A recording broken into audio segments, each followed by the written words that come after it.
Okay, so bonds. Bonds are another thing. These are represent the nature of a character's relationships. You can have bonds with every other NPC in that you encounter. Um, there are three paired sets of emotions: admiration versus inferiority, loyalty versus mistrust, affection versus hatred. You can have one from each of those sets of emotions. So this means you are going to have either a bond ranging from zero, no bond, to plus three, which is three bonds. So you could have an admiration, loyalty, and affection for someone, and you would get a plus three whenever you invoke them. Whenever you invoke their a bond with that person to add to a roll, you get plus three. Um,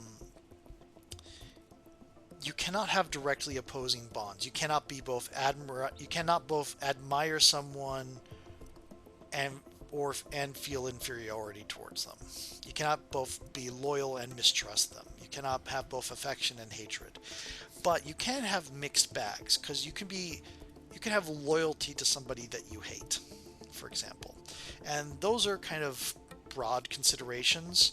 They aren't necessarily like hatred just means I don't like this person, but I kind of agree with them, so I'm kind of loyal, yada yada yada.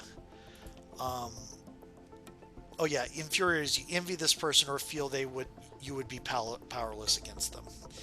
Admiration, you believe you have much to learn from this person and deeply respect them. So um, these are used in a lot of skills. There's a lot of skills that are better when you have a bond with someone.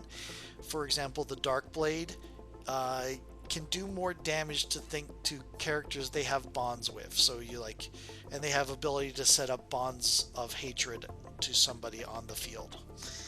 Um, they can also be leveraged by spending Fabula points. If you are trying to rush to defend another character who you have a bond with, you can spend a Fabula point to get a bonus related to that strength of that bond, as I stated earlier, um, and maybe maybe have get a roll up to where you need it to be to succeed.